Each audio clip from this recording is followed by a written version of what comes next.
No meu aniversário de 30 anos, minha família pegou um voo secreto para Miami sem mim. Descobri tudo pelo Facebook. Escrevi nos comentários: por quê? Meu pai respondeu: não queríamos perder nosso tempo com um palhaço. Eu respondi: então esse palhaço também não quer gastar dinheiro com vocês. Ninguém levou a sério. Mas 9 dias depois, eles estavam gritando, implorando. Nunca vou esquecer meu aniversário de 30 anos, não porque tenha sido um ponto de virada mágico na minha vida, mas porque foi o dia em que entendi exatamente o que minha família realmente pensava de mim. Claro e direto, ali mesmo no Facebook, num post que até hoje guardo nas capturas de tela, como uma cicatriz. Era um sábado, ensolarado e quente. Acordei me sentindo estranhamente calma. Normalmente, aniversários me deixavam nervosa, mas aquele parecia diferente. Eu tinha planejado tudo, até a cor dos guardanapos, um tom suave de rosa com detalhes dourados. O restaurante na cobertura, no centro de Atlanta, havia reservado o terraço inteiro para mim. 100 convidados confirmados, primos, amigos da faculdade, 2 dos meus antigos agentes e até as 2 avós, que não se viam há 5 anos. Só isso já parecia um milagre. Mas um grupo permanecia em silêncio, minha família imediata. Eu os tinha convidado mais de um mês antes. Minha mãe respondeu que ia ver. Meu pai mandou só um emoji de joinha. Minhas irmãs, Ava e Alexis, nem responderam. Elas sempre foram assim, gêmeas idênticas com atitudes idênticas. Dividiram o mesmo quarto até os 23 anos e ainda se vestem igual, achando fofo. Também acham que ser modelo é uma piada. No último dia de ação de graças, me perguntaram se eu algum dia planejava arrumar um trabalho de verdade, que não envolvesse selfies. Eu nem respondi, só presumi que, no fim, elas apareceriam. Afinal, eram família. Nunca tinham faltado a algo tão importante antes. Mas 2 noites antes da festa, vi aquilo. Meu pai postou uma foto borrada num bar de aeroporto, segurando uma margarita como se tivesse acabado de ganhar na loteria. A legenda dizia: finalmente livres. Miami, aí vamos nós. Atualizei a página, confusa. Em minutos, surgiram mais posts. Minhas irmãs marcaram um hotel à beira-mar. Minha mãe publicou um bumerangue de coqueiros com a música Good Life tocando ao fundo. Todos com sorrisos enormes, como se tivessem sido libertados da prisão. Nenhuma menção ao meu aniversário, nem mesmo uma desculpa. Simplesmente foram embora. No começo, não disse nada. Fiquei sentada no sofá, olhando para o celular, tentando achar uma explicação. Talvez fosse um engano. Talvez estivessem planejando algo. Talvez fosse outra viagem. Mas na manhã seguinte, abri o Facebook e vi o post completo, uma selfie de grupo na praia. Óculos escuros, drinks coloridos, roupas brancas combinando. A legenda dizia: tão gratos por passar tempo com quem realmente faz a vida valer a pena. Eu surtei. Comentei: por quê? A resposta veio mais rápido do que imaginei. Não queríamos perder nosso tempo com um palhaço. Era meu pai. Li 2 vezes. Depois mais uma. O calor do meu rosto se transformou em gelo. Sem pensar, respondi: então esse palhaço também não quer gastar dinheiro com vocês. Eles nunca responderam. Ninguém respondeu. Mas eu sei que viram, porque 5 minutos depois minha tia me mandou mensagem dizendo: não provoca. E que eu estava estragando o clima. Tanto faz. O fato é que a festa aconteceu mesmo assim e foi incrível. Eu chorei quando entrei e vi quantas pessoas tinham vindo. Um dos meus primos dirigiu 6 horas desde Nashville. Meu amigo Jordan trouxe uma montagem surpresa em vídeo, com mensagens de pessoas com quem eu tinha trabalhado em todo o país. Até minha professora de arte do ensino médio mandou um bilhete junto com um buquê, dizendo que sempre soube que eu faria algo grande. E as minhas 2 avós, elas ficaram comigo a noite toda. Tiraram fotos, fizeram brindes e, antes de irem embora, cada uma disse a mesma coisa, do seu jeito, que estavam orgulhosas. Isso ficou comigo. Minha família, por outro lado, nem ligou. Pelo menos não naquela época. Mas 9 dias depois, começaram a ligar, mandar mensagens, chorar. Acontece que minha mensagem do palhaço pegou mais pesado do que eles esperavam porque eu vim ajudando todos eles, em silêncio, há mais de um ano. Pagava parte do financiamento da casa, enviava cartões de supermercado, cobria contas de luz e água. Nada ostentoso, só apoio discreto e nunca ouvi um obrigado. Quando parei, bateu o desespero. E foi aí que começaram as súplicas. Primeiro, veio um correio de voz da minha mãe, daquele tipo em que ela diz meu nome como se fosse me dar bronca, depois fica em silêncio e desliga. Sem pedido de desculpa, sem explicação, só uma pausa longa o bastante para tentar causar culpa em quem ainda se importava. Mas eu não me importava mais.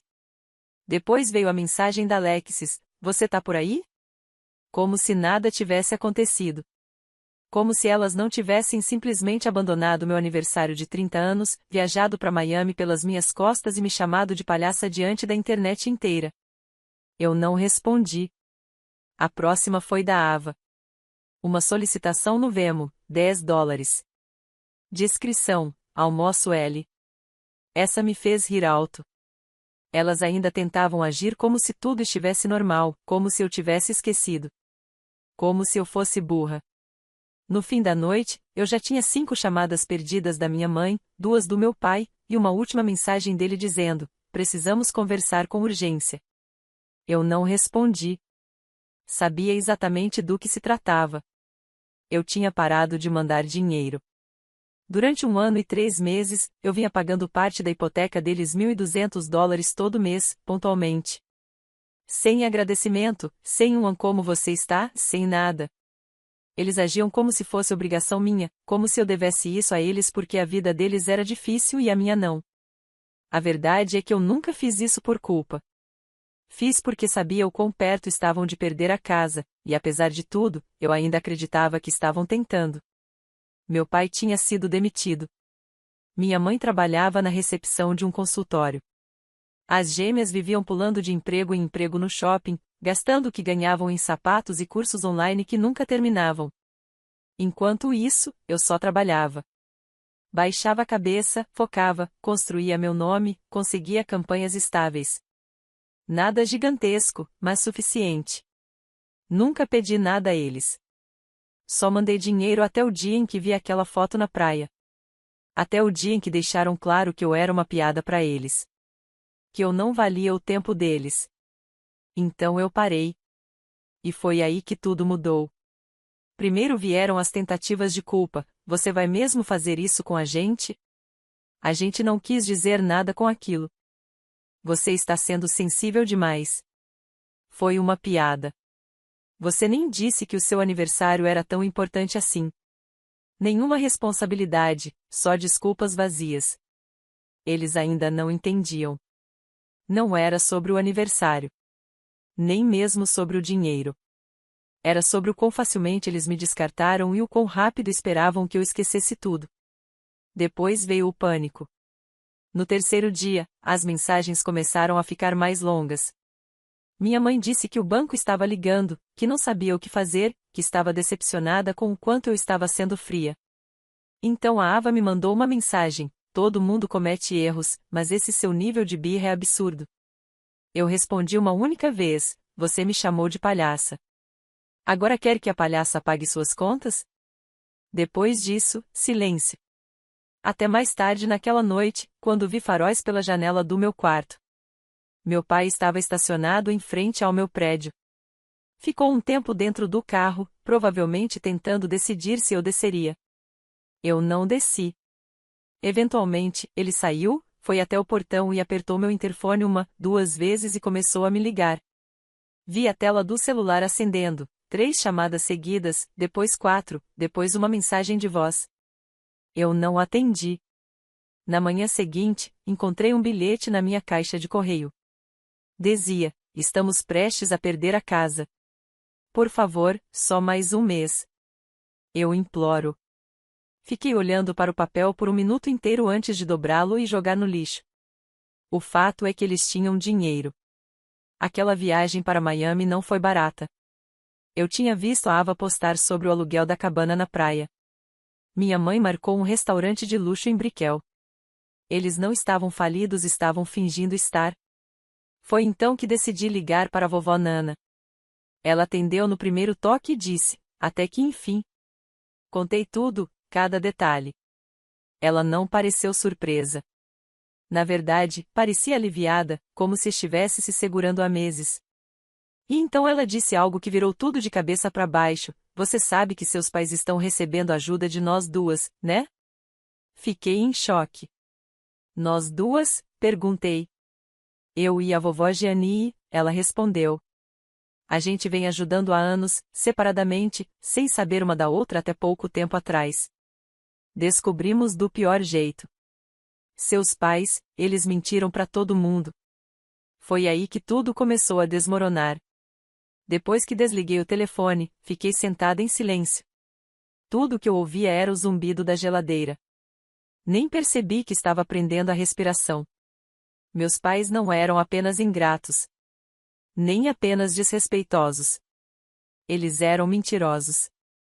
Manipuladores profissionais que conseguiram enganar todo mundo ao redor, fazendo parecer que eram os santos em dificuldade, enquanto usavam o nosso dinheiro para brincar de ricos em Miami. Nana me contou tudo. Ela vinha ajudando eles em silêncio havia quase 3 anos. Começou com pequenas quantias $200 aqui e ali, para emergências, depois virou transferência mensal, quando meu pai perdeu o emprego. Ele dizia que não conseguia dormir à noite pensando na possibilidade de perder a casa. Que ligava chorando. Chorando. Eu quase ri quando ouvi isso. Aquele homem nunca chorou por nada, a não ser quando os Patriots perderam o Super Bowl. Mas o mais chocante foi saber da vovó Gianni e a mãe do meu pai. Ela também vinha dando dinheiro a eles há ainda mais tempo. E até um mês atrás, nenhuma das duas sabia da outra. Só descobriram por acaso, quando Gianni comentou que se sentia orgulhosa de estar mantendo a família de pé, e Nana perguntou o que exatamente ela queria dizer com isso. Uma conversa acabou virando uma revelação completa. Entre as duas, Nana e vovó Gianni, elas tinham pago quase $40 mil naquela casa. E nenhuma delas sabia da minha ajuda. Eu mandava $1.200 por mês. Gianni mandava 700. Nana, 500. Quase $2.400 por mês, por mais de um ano. E mesmo assim, meus pais continuavam fingindo que mal estavam conseguindo sobreviver. Meu pai dizia que estava se candidatando a empregos todos os dias, mas Nana conferiu ele não atualizava o currículo desde 2022. Minha mãe afirmava que estava fazendo tudo o que podia, mas trabalhava meio período por escolha. E quanto a Ava e a Alexis, viviam sem pagar aluguel e mal trabalhavam 20 horas por semana somadas. Perguntei a Nana se alguma vez ela viu eles realmente passando aperto. Ela riu. Disseram que tinham um novo sofá de couro, uma TV de 70 polegadas. Alguém pagou para reformar o quintal, com móveis novos de pátio e luzinhas penduradas. Fizeram 2 churrascos no verão e, mesmo assim, continuavam se fazendo de vítimas. A voz da Nana ficou mais baixa quando contou a última parte. Sua mãe me disse uma vez que você estava instável, que não estava bem, que não queria ser incomodada com problemas de família. Aquilo me atingiu mais do que eu esperava. Eles me pintaram como a fracassada, a irresponsável, a palhaça. Enquanto isso, eu pagava as contas deles em silêncio. E as gêmeas não eram só distantes. Eram manipuladas. Nana contou que elas ouviram por anos que eu tinha cortado relações com a família depois que me mudei, que eu não queria mais contato, que me achava melhor do que todo mundo. E isso explicava tanta coisa: o porquê de me ignorarem, de nunca irem aos meus eventos, de sempre manterem essa parede fria entre nós. Elas foram alimentadas com mentiras por anos. Quando Nana e Gianni juntaram todas as peças, ficaram furiosas. Nana disse que Gianni quase jogou o celular longe quando viu o post do aniversário em Miami. Nenhuma das duas falou nada na época porque não queriam piorar as coisas para mim. Mas aquele silêncio acabou. Chega! Foi o que Nana disse. Sem mais dinheiro, sem mais ajuda. E se perguntarem o motivo, vamos contar bem alto. Eu quase não consegui responder. Só ouvi. Deixei tudo afundar dentro de mim. E então as mensagens começaram a chegar de novo.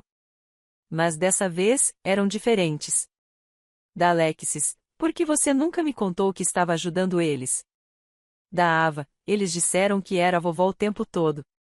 Da Alexis, de novo, acho que mentiram pra gente, e muito. Eu não respondi. Ainda não. Queria ver até onde isso ia. No dia seguinte, minha mãe mandou uma mensagem longa. Dessa vez, não era drama emocional, era puro desespero. Falamos com o banco. Eles estão revisando nosso histórico de pagamentos. Se bloquearem a conta, estamos perdidos. Por favor, nos ajuda só mais uma vez. Não me importo com o aniversário. Me desculpa. Só ajuda a gente. Foi a primeira vez que a palavra desculpa apareceu, mas não pelo motivo certo. Não era arrependimento pelo que fizeram. Era medo de perder dinheiro. Naquela noite, tive uma longa ligação com a vovó Gianni. Ela disse que ela e Nana estavam organizando alguma espécie de intervenção. Não daquelas casuais. Uma séria. Tudo às claras. Uma mesa, uma conversa. Um jantar de família. Elas convidaram todo mundo. Eu, meus pais, as gêmeas, alguns primos próximos e as duas avós todos estariam lá. Gianni disse, vamos acertar as contas, e eles vão responder pelo que fizeram com você. O jantar foi marcado para o sábado. Meus pais não faziam ideia do que os esperava. Recebi a mensagem oficial na quinta tarde. Era da Nana. Jantar confirmado. Sábado, 18 horas, aqui em casa. Chega mais cedo se quiser ajudar com a sobremesa. Parecia estranhamente casual, considerando que estava por vir uma verdadeira prestação de contas familiar disfarçada de jantar com carne assada e chá gelado. Mas eu conhecia a Nana. Ela não ia gritar. Ia desmontar cada um deles com calma, com aquele sorriso firme e a voz doce que fazia qualquer pessoa sentir vergonha sem que ela precisasse levantar o tom. Respondi, eu estarei lá. O que eu não sabia era o quanto aquela noite iria desmoronar e até onde meus pais tinham levado as mentiras. Sábado chegou, e eu apareci cedo. Nana já estava cortando morangos como se fosse uma noite qualquer. Vovó Gianni chegou 20 minutos depois, trazendo uma torta de limão caseira, e uma pasta. Não era um livro de receitas, era uma pasta de documentos. Ela bateu nela e disse, tá tudo aqui. Acontece que Gianni vinha registrando tudo, cada transferência, cada recibo, cada desculpa. Tinha datas, mensagens e até impressões de quando meu pai pediu um extra para cobrir um empréstimo antigo que nunca existiu. Perguntei há quanto tempo ela guardava aquilo tudo. Ela respondeu, desde 2021. Algo não batia. Só agora entendi o que. Às 6 em ponto, todos já estavam lá. A mesa estava posta como num feriado de família. Se alguém entrasse sem contexto, jamais imaginaria que uma emboscada financeira estava prestes a acontecer. Mas a tensão era tão densa que parecia ocupar um lugar próprio à mesa. Meus pais chegaram agindo como se nada estivesse errado. Minha mãe elogiou o arranjo de flores. Meu pai abraçou a Nana e disse, tá tudo lindo. Ava e Alexis estavam diferentes e inquietas, trocando olhares comigo, como se quisessem dizer algo, mas não tivessem coragem. O jantar começou devagar, carne assada, macarrão com queijo, pão de milho, conversa sobre o clima, o trabalho, qualquer assunto, menos o elefante na sala. Até que Nana pousou o garfo e disse, com calma, muito bem. Vamos falar sobre o que aconteceu. O ar gelou.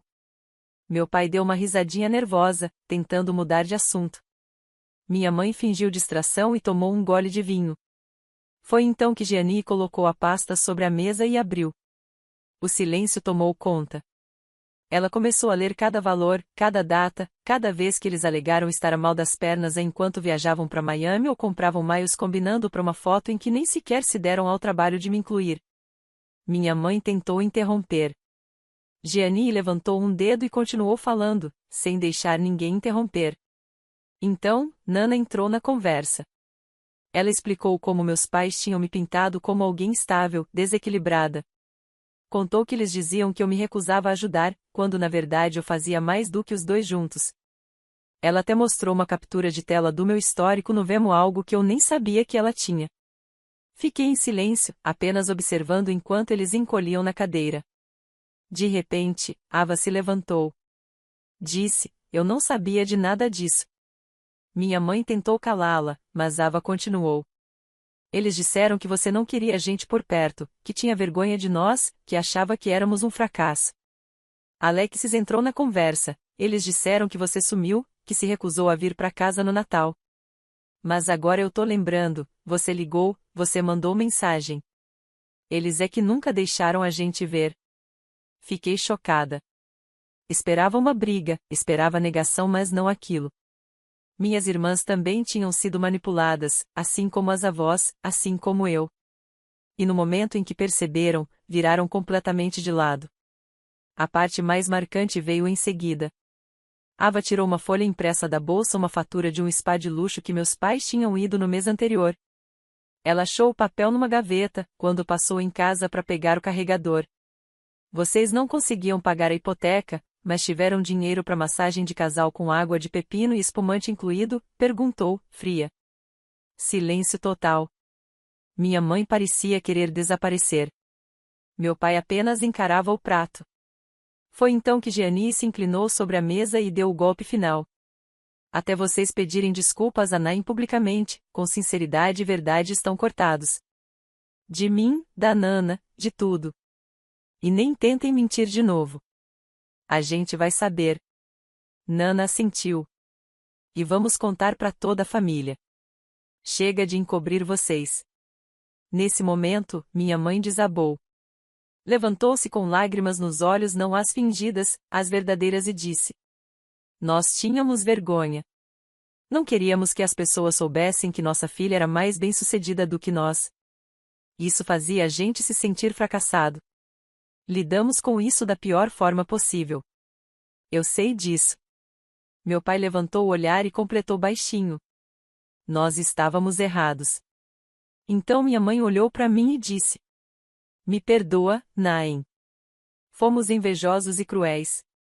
Você não merecia isso. A sala ficou em silêncio. Eu não disse nada por um tempo. Depois me levantei, levei meu prato até a pia e apenas falei: obrigada. Eu precisava ouvir isso. O que eu não disse ainda era que eu não estava pronta para perdoar. Mas esse momento chegaria. Assim como o próximo jantar. Aquele que realmente importava.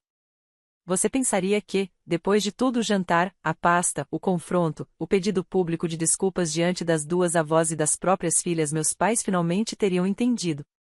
Que iriam se calar, refletir e começar a mudar de verdade. Mas não. 3 dias depois, recebi uma mensagem de uma mulher chamada Carly. Não a conhecia. Ela me encontrou através do meu site profissional e mandou uma nota pelo formulário de contato. Achei que fosse sobre trabalho. Não era. Carly trabalhava numa agência de médio porte em Orlando. E, aparentemente, havia entrevistado minha mãe uma semana antes para uma vaga de assistente administrativa nada glamouroso, recepção, agendamento de reuniões, essas coisas. Mas, no meio da entrevista, minha mãe começou a falar de mim.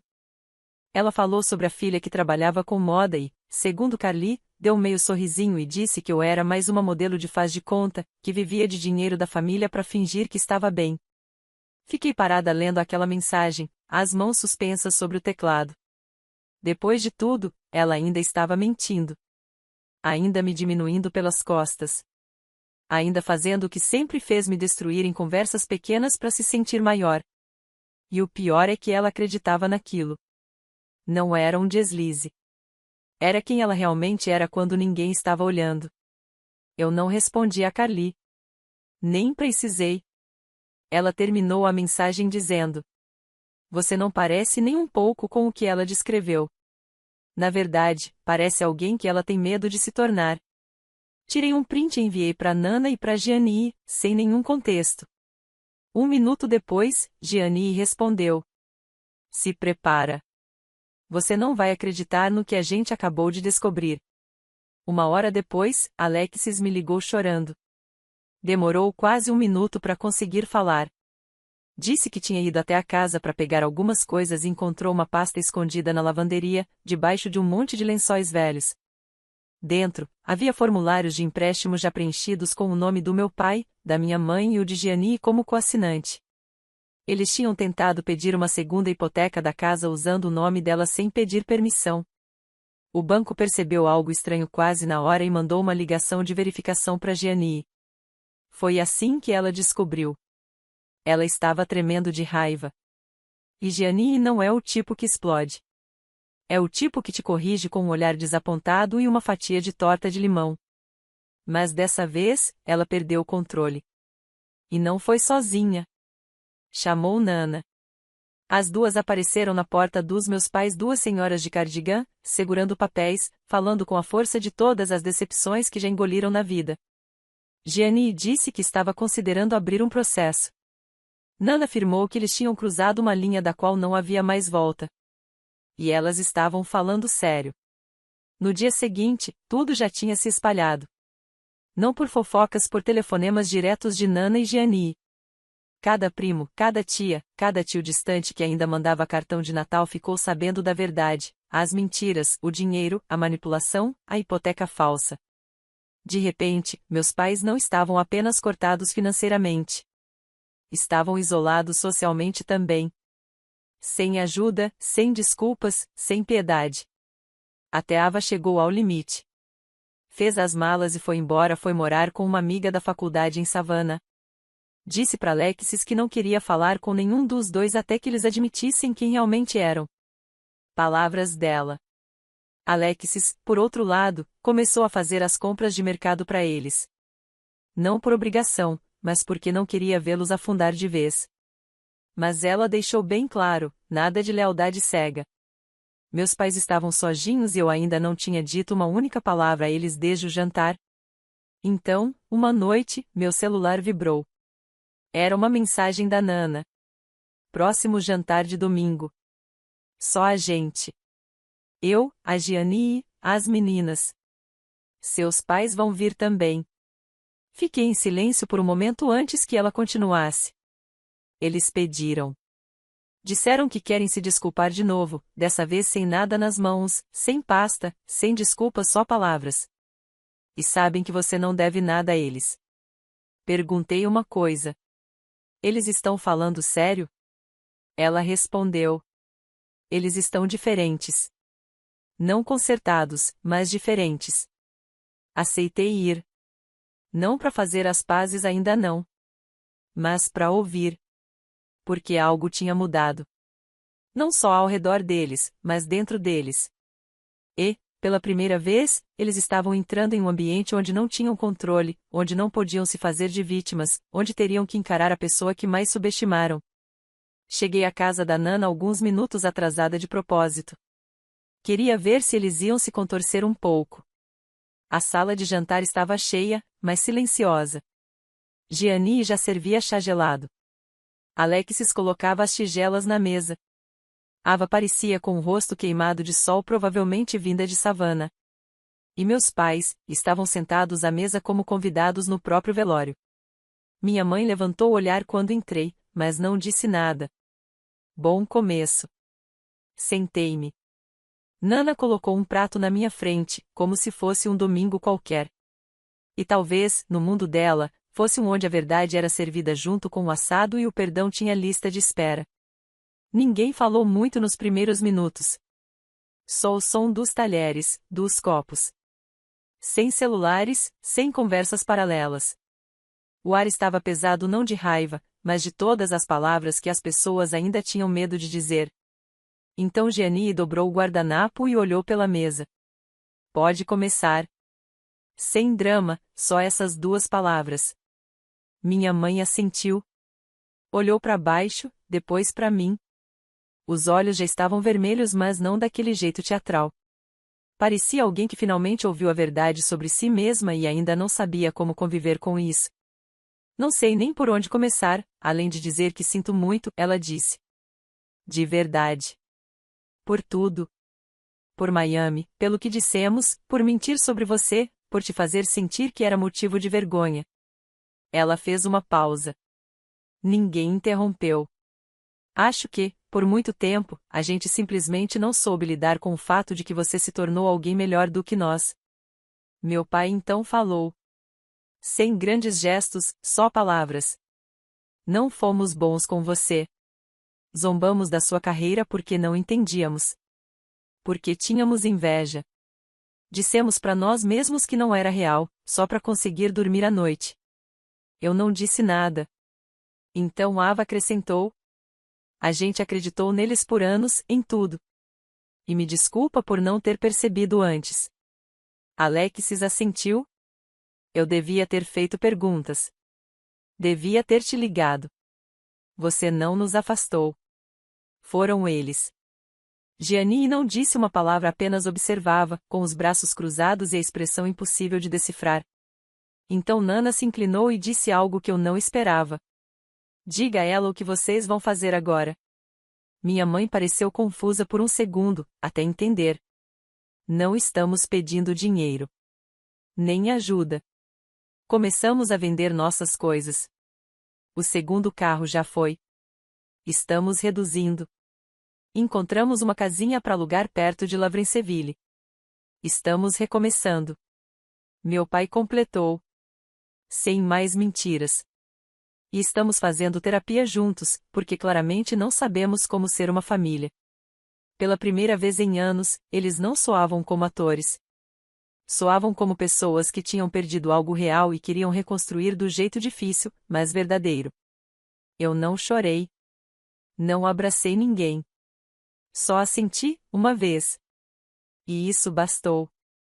Ficamos à mesa muito depois do jantar acabar, conversando, rindo um pouco, relembrando histórias antigas.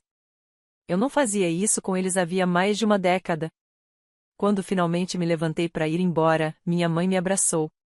Suave, em silêncio sem palavras, apenas me segurando como quem finalmente percebeu o quão perto esteve de me perder para sempre. Naquela noite, eu não prometi nada. Nenhum recomeço, nenhum perdão embrulhado com fita. Mas na manhã seguinte, mandei uma mensagem para ela. Vamos ver se você continua assim. E, pela primeira vez na vida, acho que ela realmente entendeu.